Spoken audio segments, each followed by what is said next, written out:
Good morning, one and all, or just about. I'm doing this live. I don't normally do these. I haven't done one of these live with Gonzos for a little while. I've done a couple over on the Patreon, but not any on this channel for quite a while. And there's a good reason for me doing it now.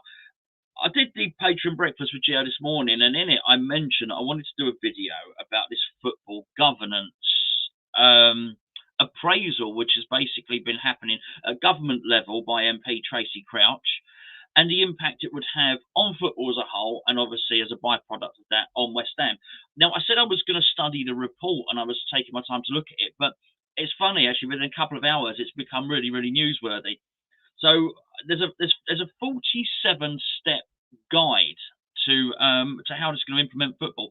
And as I was reading through it, I thought this is so big, I almost don't want to wait to do it. I will look at it in more detail afterwards, but I've got instant reactions to everything that's been said in this report. Some of it's good, some of it's bad, and hello to everybody in the chat, by the way. And some of it are subjects that I've got to be honest with you, I wouldn't normally touch on this channel, because I think it's people tune into this channel for a lot of fun, and I think, you know, people tune into this channel to find out about football, and this is all about football.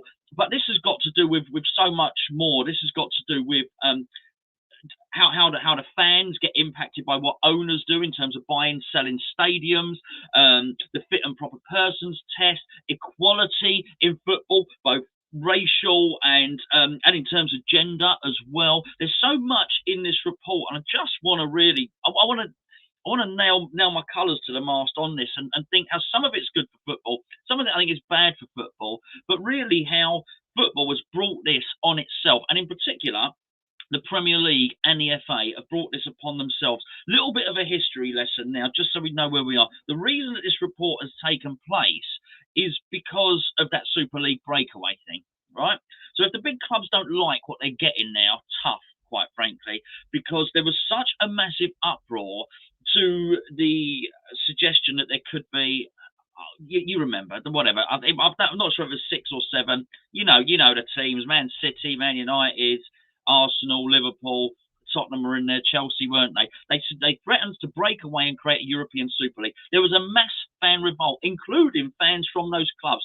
Let's just get that in. Let's praise the fans of those clubs, the Liverpool fans, the Chelsea fans, even the Tottenham fans. Yes, I'm going to praise Tottenham fans. They were outside shouting up at Daniel Levy saying, we don't want this. We don't want to be separate from the Premier League. There was a massive uproar. Sky got on board, albeit, let's be perfectly honest here, and I just want to be honest through the whole video, Sky got on board for their own reasons, right? For their own reasons. Because they basically saw their place at the table slipping away. And what happened was, there was such massive uproar, the government got involved. They said, we're going to hold a fan-led review. Well, the results of that review are here now. And I'm just going to read you out a few of the things. I can't do all 47 points. I was be here all day. Don't want to be here all day. We've got a game this evening against Brighton, which I thought I'd be concentrating on. But if I don't do this now, we'll have the Brighton game, we'll have the Chelsea game. Before we know it, it'll be the new year, and this will be old news. But make no mistake about it, this impacts you, and it impacts me, and it impacts every single football club, because these are this is the recommendations being made at government level about football. As I say, if they hadn't tried, and they haven't got too greedy, these clubs, we wouldn't be in this position. But there's a lot of greed has happened here. There's a lot of people got a lot of things wrong, and some of it is going to impact football. Some of it's going to be better for us, by the way. Some of it is going to be better for us. I have to say that. There's a couple of things which I think are going to need to be sorted out. And so, anyway, I'll just go into it. Let me list a few things. Create a new independent regulator for English football. A new fit and proper persons test for owners. Improvements in equality, diversity. Women's football to be treated with parity. I've got a lot to say on that. I've got to be honest with you. So stay there. It might not say what you expect me to say on that. A golden share held by supporters that can veto certain changes in a football club, including changing the name of a club or changing the ground. We'll get to that in a minute. It's quite obvious what that would have meant for West Ham. It looks like West Ham have got in before the drawbridge is closed on that one. Shadow boards made up of fans who must be consulted by clubs on key decisions. Limits on the amount of money owners can put into a club. I mean, there's a lot to deal with here, and that's why I can't do all 47. A reappraisal of parachute payments, compulsory relegation promotion clauses in players' contracts, compulsory equality, diversity, inclusion plans for every club, and trials to allow the consumption of alcohol whilst watching a match. Now, if that's not enough to get your teeth into, sorry, soften my audio. Oh, I'll try. I will try. Let me have a look. I might just. Sorry, I'm a bit shouty. I know I am. Let me just have a look at my audio here. Let me see if I can turn the levels down on it. Okay. I'll turn it down. Let me know. Is that audio a little bit better for you? Please let me know. I've dialed it down a little bit. Can you still hear me? Obviously, I want you to be able to hear me. But I don't want to burst your eardrums. But I know I am loud. I'm very. It's very tinny. It's very tinny. Hold on a second. Let's have a little look here. Thanks for letting me know. Thank you for letting me know. I am sorry. You're absolutely right. Bloody hell. There we go. That should be a lot better now. Hopefully that's a lot better. Just let me know. I'll wait for you to confirm that. You're speaking from Saturn. Hopefully that's a bit better. Spot on. Good. Okay, fantastic. Thank you. Apologies. My mistake. I thought the microphone was. Anyways, it was. Doesn't matter. Doesn't matter what was going on. Okay, so let's just get something right here. The clubs are in this position. It's their own fault. All right. Thanks for tuning in, basically, everybody. By the way, and it's so it's afternoon and it's nearly afternoon. West Ham have got a game to play today. Let's deal with the first point here. Okay, because this is really, really important. Created a new independent regulator for English football, which oversees financial regulation in football. We should never be in this position. The reason we are in this position is because the greed of the Premier League and the greed of the FA. We're in a weird situation in this country, all right, in football, okay? There should already be a governing body that has power. The reason they need to do this is because the governing body, the FA, has no power. In rugby, the RFU has the power. In cricket, the ECB has the power. In most other footballing countries, the Football Association has the power. We're weird. We separate. Everything's separate. We've got a Football League, we've got the FA, and we've got the Premier League. They're all completely separate. The Football League used to be 4 divisions. And basically, the FA used to have governance on it. It was Division 1, Division 2, Division 3, Division 4. What happened was the FA particularly wanted to stitch up the Football League. They weren't happy with the Football League, so they split off and they decided the original Premier League was called the FA Premier League. So they set off a splinter. I think it was originally 22 teams, if memory serves me correctly. And what eventually happened was the FA, in trying to stitch up the Football League, gave all the power to the clubs. And then the clubs end up ditching the FA. So it's no longer the FA Premier League. So the Premier League is omnipotent. So basically, in this country, we've got a governing body who have no power. Yes, they can deal with grassroots. They deal with the England team. They deal with the refereeing. But basically, they have no power at all. It's the FA's fault they're in this situation. And the Premier League can't complain if a regulator comes in, because they did have one. They booted them out. And it was all about money. All about money. And that's the situation we're in. I think every sport needs an independent regulator, and it's a massive slight on football. We don't have one. Right.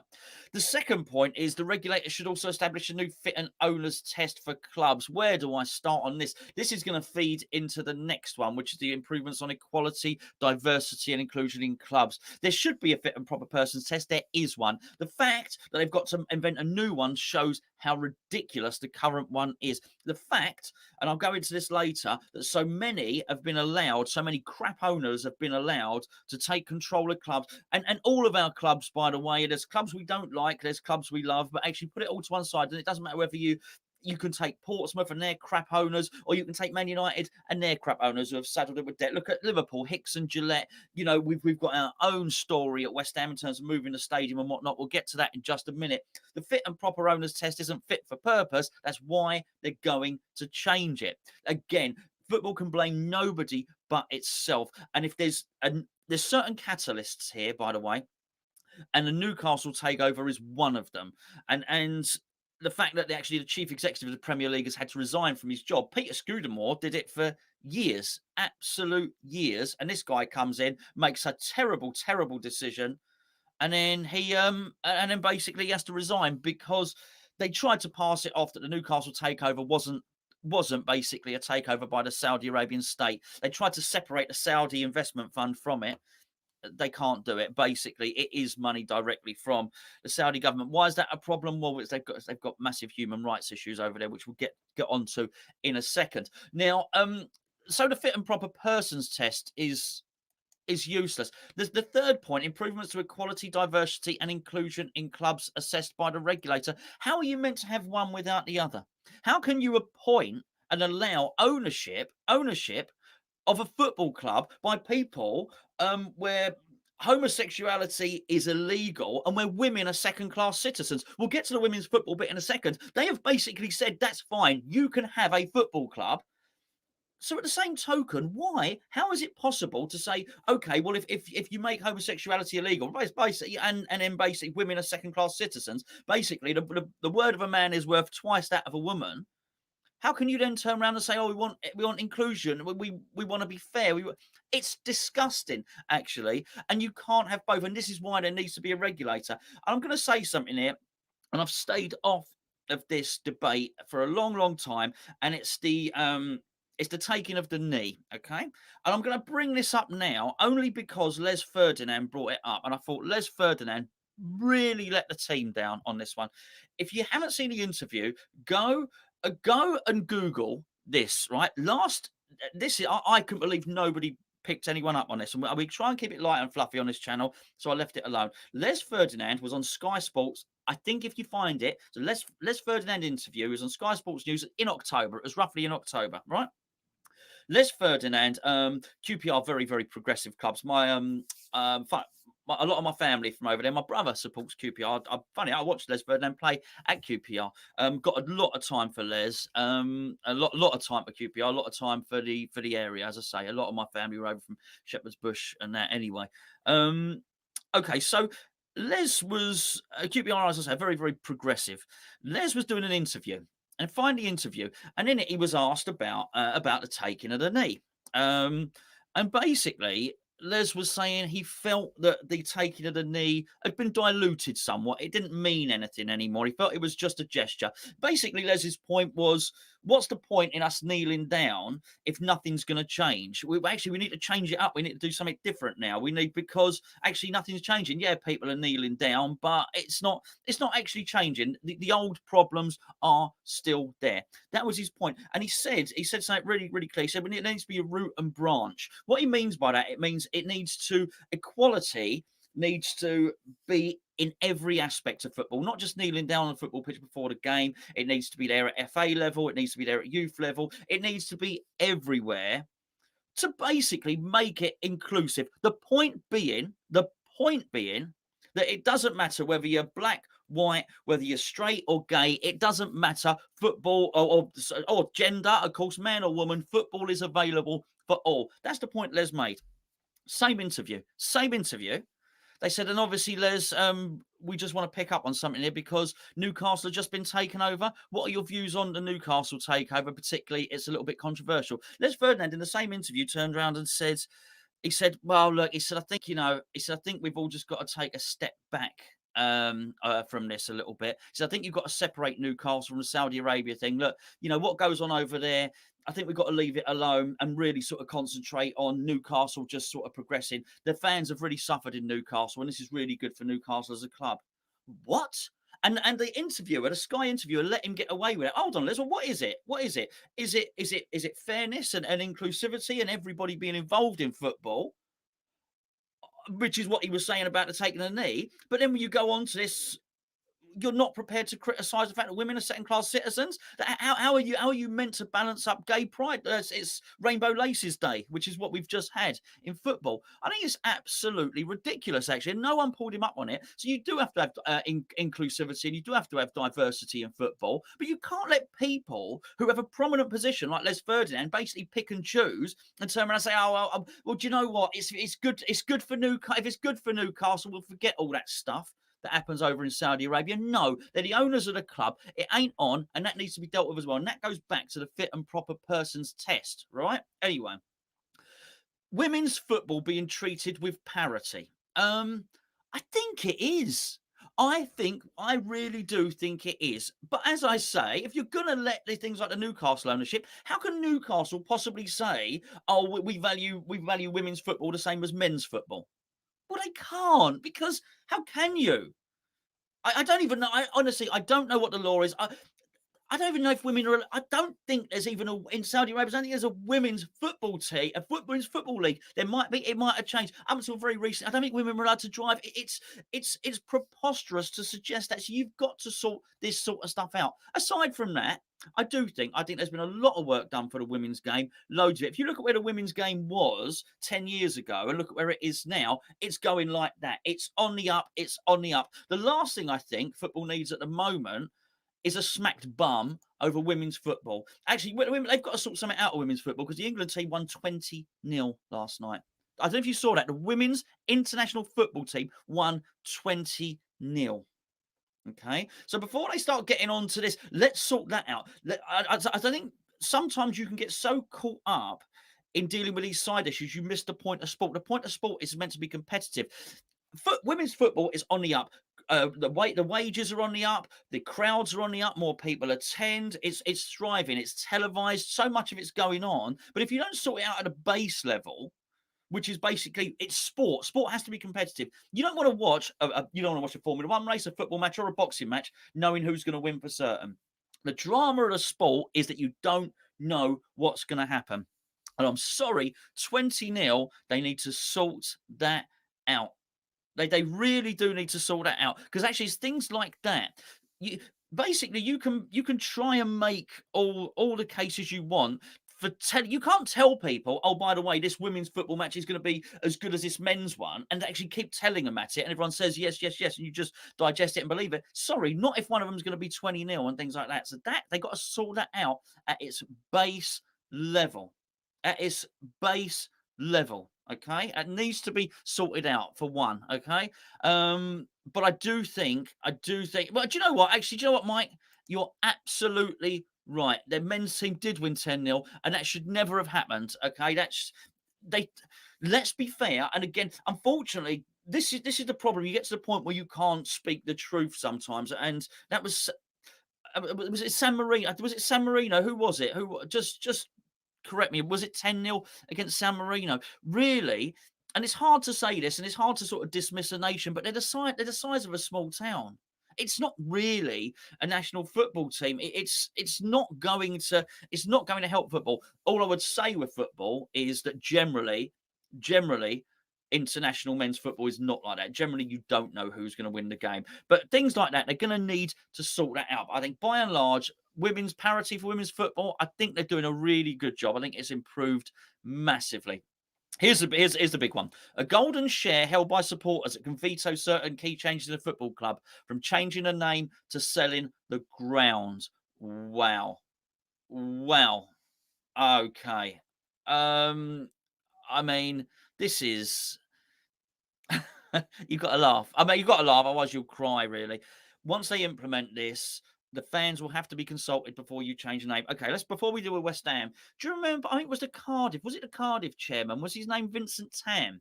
Did he not change Cardiff's colours from blue to red? I might be right. I might be wrong. I might be right on that. What a terrible thing to do. Didn't Hull have somebody who came in, tried to buy Hull, and actually wanted to change them from Hull City to, they wanted to change them to the name the Tigers? Have I got that right? I think I might have that right. These are decisions that muck around with a club's heritage, with a club's history. These are things that cannot and must not be done. So okay. So Glenn's, yeah, cheers. Okay, so James is saying that. Glenn's saying that. Yeah. Hull City Tigers. Yes. Yeah. Cheers, fellas.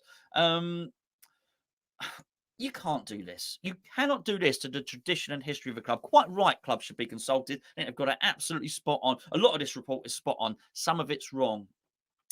I totally agree. The stadium one, let's be fair. It almost doesn't matter now because it's done.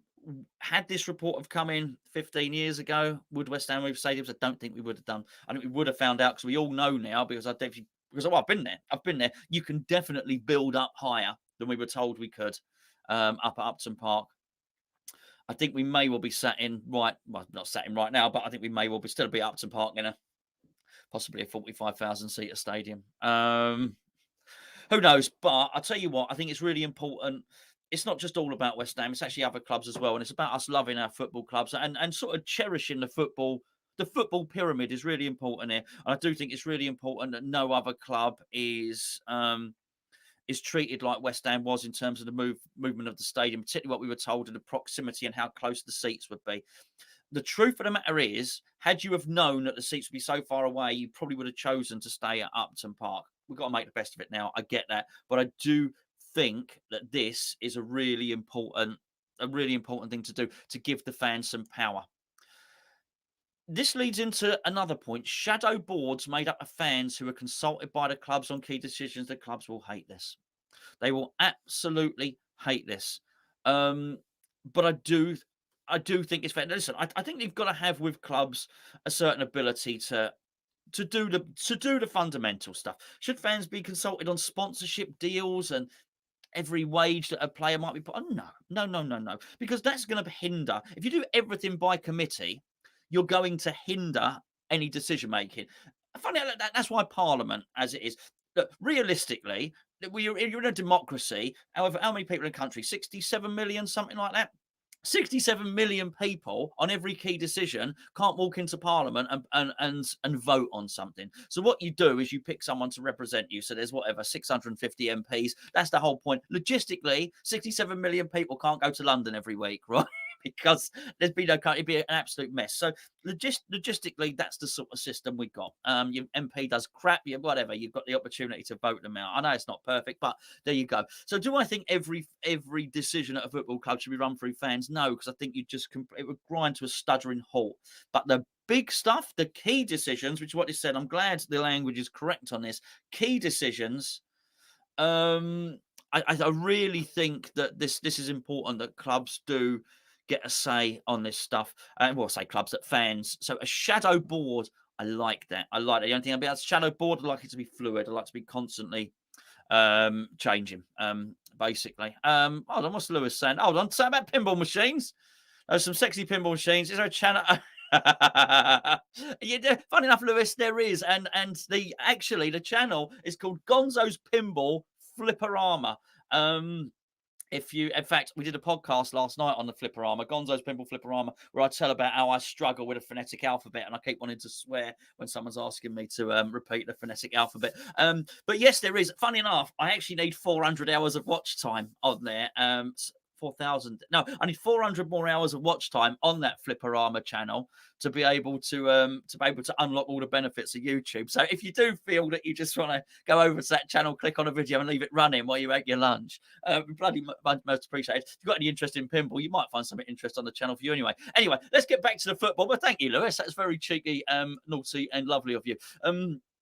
Okay.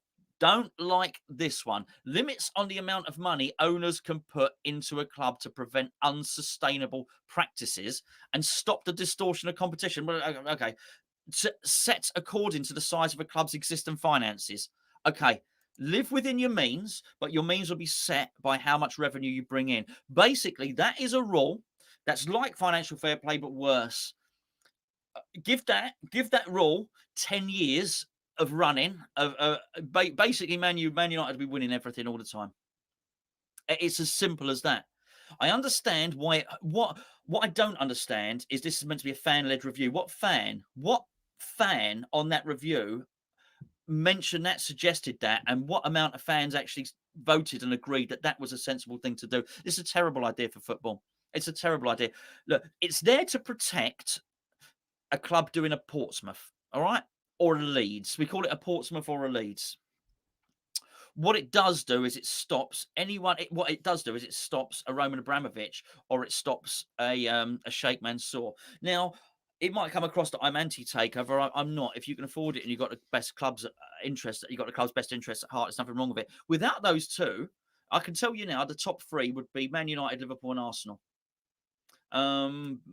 That's going to be a problem. Basically, I mean, Man United be allowed to spend more than anyone else. That can't be allowed to happen, because actually the examples of it stopping clubs growing are far greater than the examples of clubs being run into the ground. They don't have to make a rule like that. If they get the fit and proper owners test done properly, they don't have to make that ruling. They really don't. Limits on the amount of money owners can put into a club. Sometimes it's needed. Imagine us like now with Kretinsky. Okay, so what do we need at the moment? What do we need? A striker, don't we, West Ham? We need a striker. Be nice to have another midfielder, maybe a bit of cover at left back, but you know what, this centre back, whatever. But we're not talking about West Ham going and spending whatever, going and buying Lionel Messi or Mbappe or whatever. West Ham would still be living within their means, but do we have any money until the end of next season? No, we don't. Until the end of this season, no. Can Krasinski afford it? Yes. Is it going to cripple the club? No. But imagine a government-led committee saying, no, sorry, Krasinski can't and you can't buy that £30 million striker. You can't. But I'll tell you what, Man United could go and spend 100 million. I do not like this rule at all. So we definitely do need a striker, mate. Yes, we do. I do not like this one.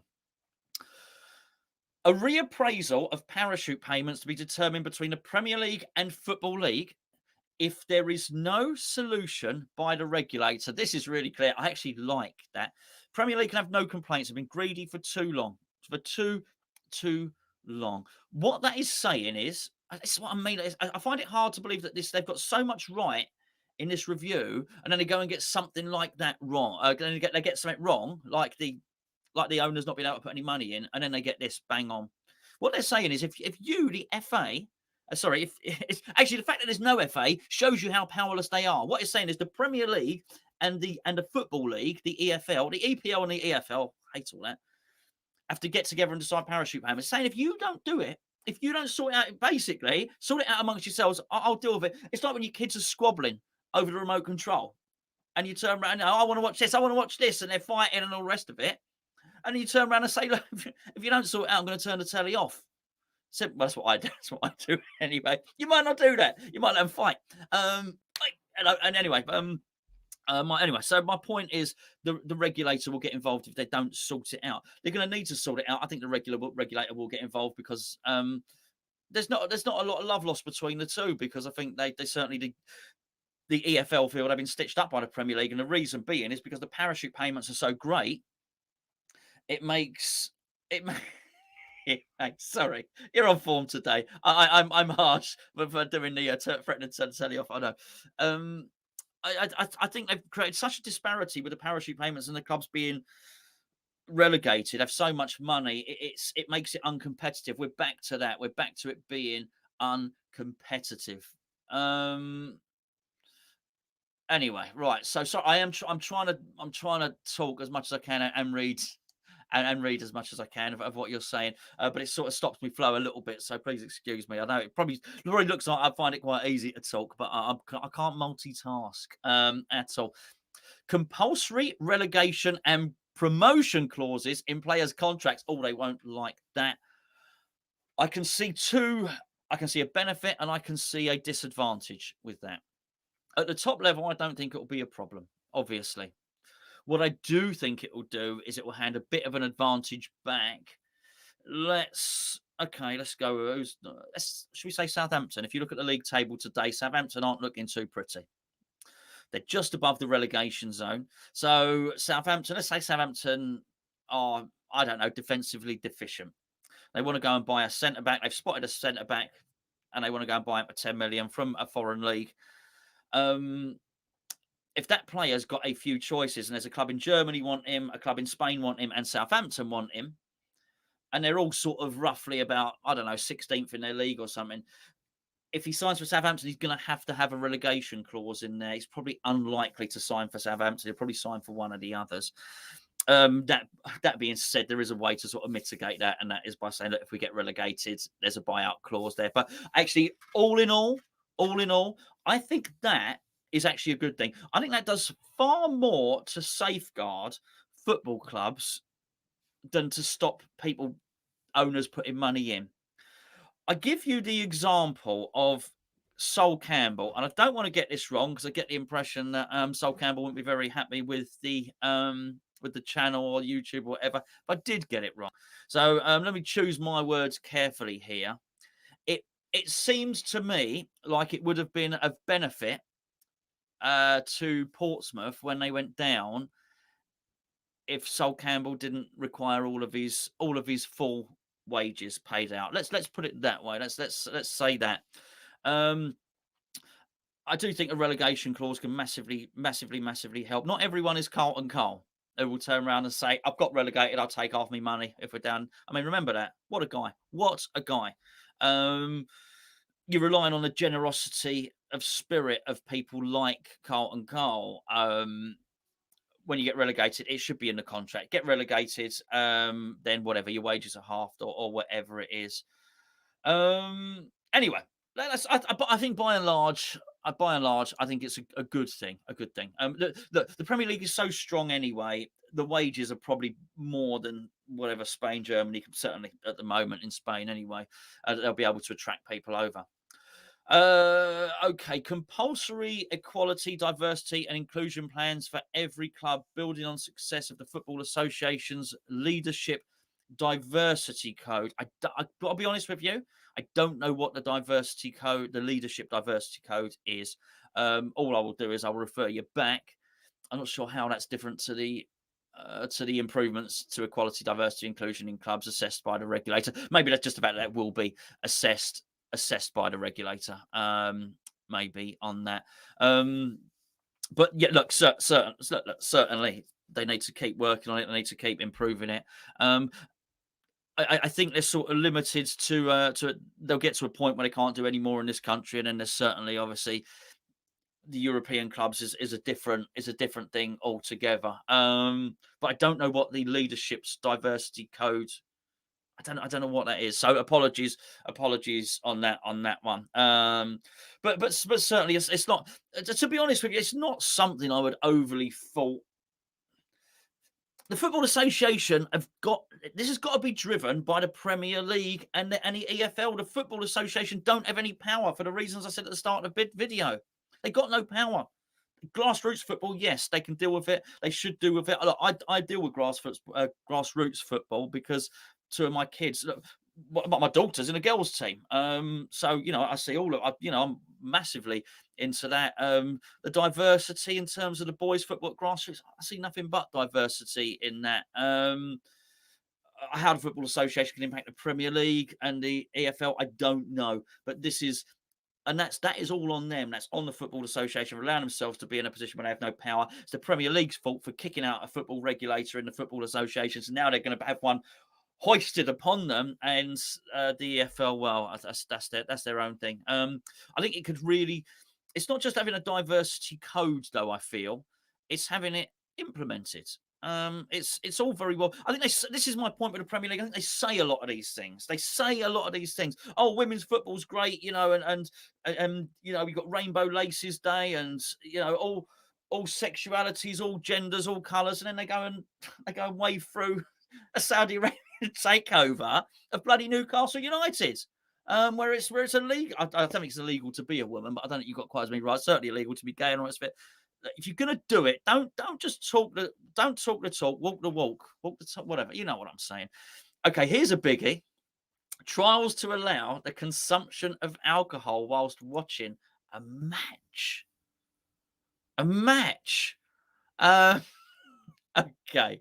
I don't know. Look, speaking purely selfishly, I'd like to be able to sit in my seat and have a beer. And I really would.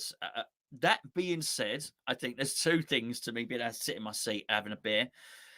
I think it'd be I think I'd be more drunk by the end of the game. Now, I think for me, it doesn't really matter. I just sing more and make more bad jokes. But I'd also go to the toilet a lot more. So I think I'd be getting out of my seat quite a lot and walking down the stairs at London Stadium. I like my rugby, as some of you regular viewers will know. I like my cricket as well. I'm quite used to sitting at a sporting event. I remember myself and my mate Wayne went to an Anthony Joshua fight as well. And right, I'll tell you what happened. Let me tell you a story. So we're at Anthony Joshua Povetkin. Right now, the beer ain't cheap at Wembley, and I think funnily enough, I think the caterers are Delaware North at Wembley, who are the same as the West Ham caterers. Sorry, I digress here, but it's about beer. So the beer's been sort of all night has been about £8 a pint. It's dear, right? the warm-up fights just happened, and I said to Wayne, right, okay, should we get 2 beers each so we don't have to come back here again? It could be a long old fight. Joshua might knock him out in a round or whatever, but that didn't happen, by the way. So anyway, so we said, so I queued up at the kiosk in Wembley Stadium, and I said, I'll have 4 pints of Heineken, please. And she said to me, and she held out like a card reader, and she said, "Yeah, that's £48, please." I said, "No, sorry." I said, four pints of beer. She said, "Yes, that's 40." I said, "Sorry."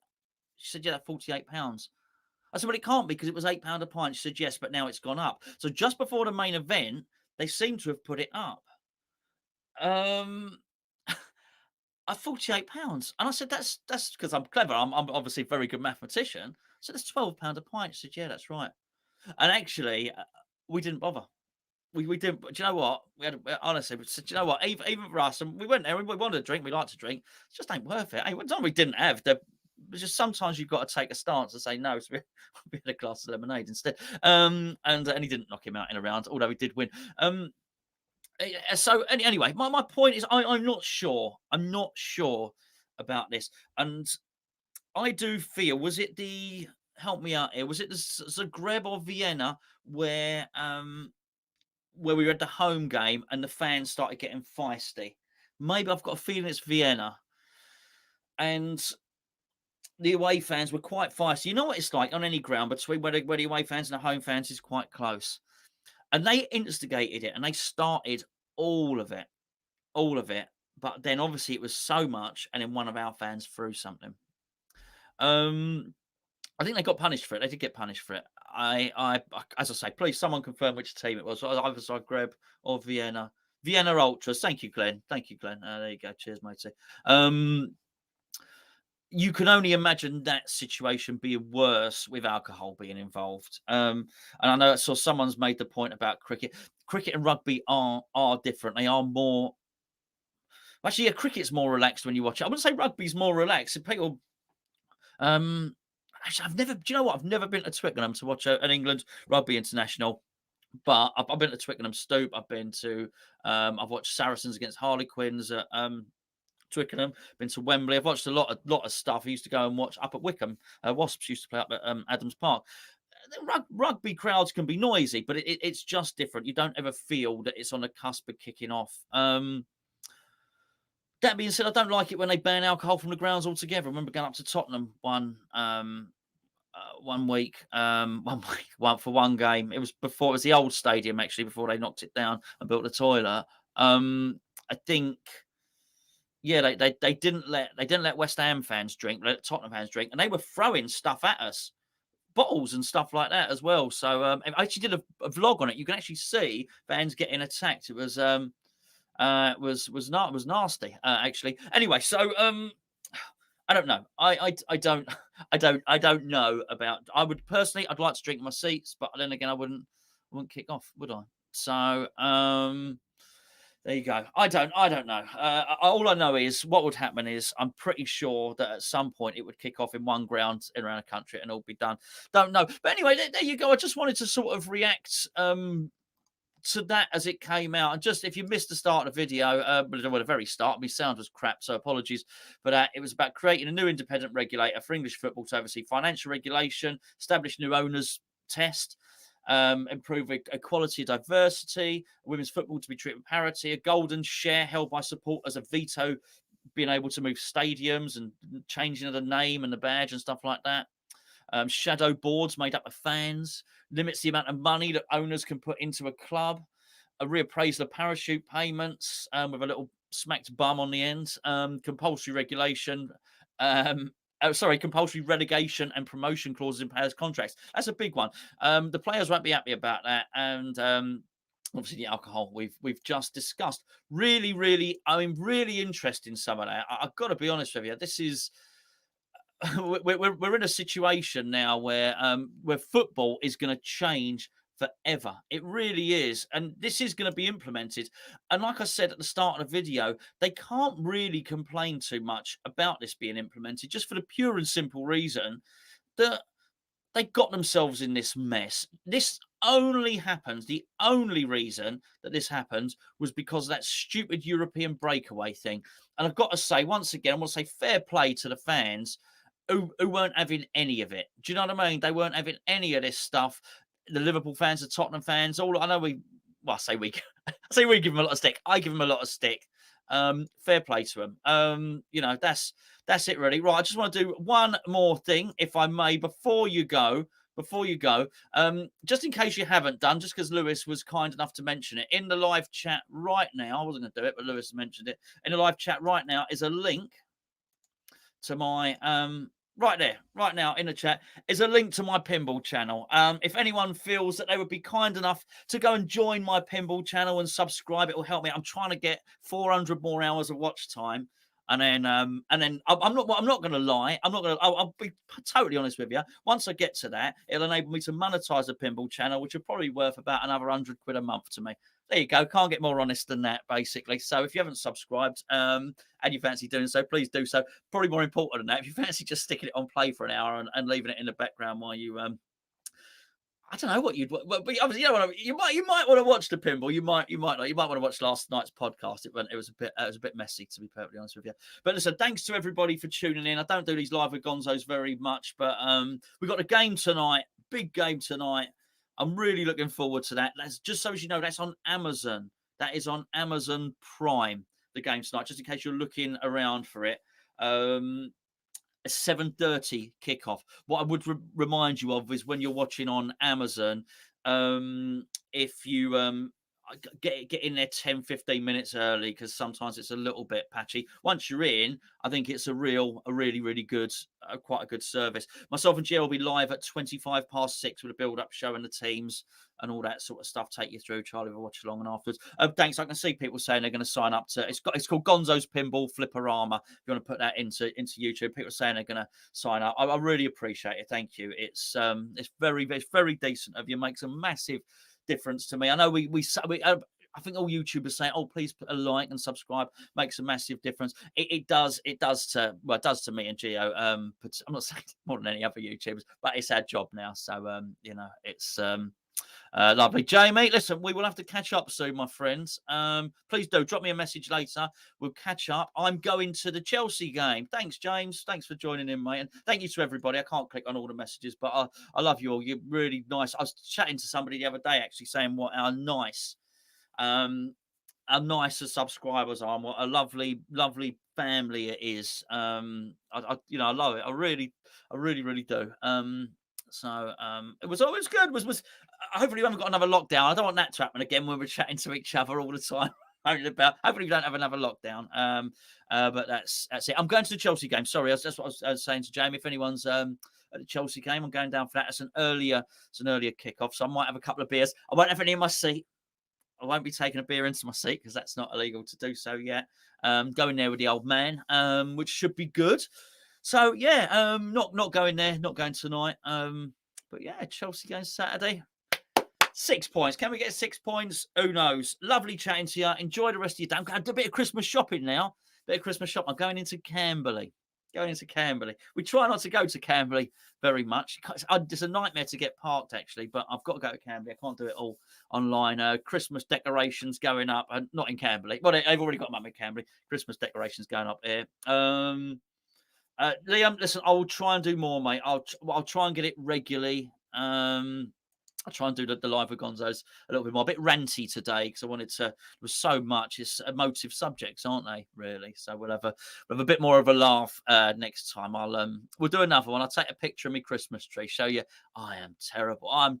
It's all gone. I tried to do something creative with the lights. It looks bloody awful. I think I'm going to have to take all the decorations off the tree and redo them again. I've gone for I went for a blue Christmas. Not the tree's green, but I sort of went for blue lights and blue baubles. But it looks bloody horrible. I've got to be honest with you. It looks horrible. The kids don't know because they're kids. They think it looks lovely, and I'd given basically when we were hanging the tree, I was giving them treats and that anyway. So they were all high on chocolate, so they didn't care. But the tree looks bloody awful. Gordon, lovely, mate, lovely. Right, listen. Listen, bless you all. Bless you all. Enjoy the rest of your day. I am going to go now. It takes me ages to finish a video, doesn't it? Apologies. I'll see you. I've got loads of videos. Loads of videos tonight. 3 or 4 later tonight. Anyway, freshen yourself up before the game tonight. I don't know why you do that if you're watching it on telly, but whatever. Yeah, you're right. What? Yes, sorry. Lights first. I did do that, but I mucked it up. White lights. I prefer like the yellowy ones. I definitely blue was definitely the wrong. I was trying to be stylish, and I just got no style at all. Anyway, there you go. There you go. Snowflake stickers on the window look quite nice, I think. Everyone probably think that the neighbours probably think it looks naff, but who cares? Who cares? It's Christmas. Well, not quite, but nearly. Anyway, I'll see you later, everyone. Get off. I want to watch pinball. Please do. Go and check out the pinball channel. Bless you all. Thank you very much.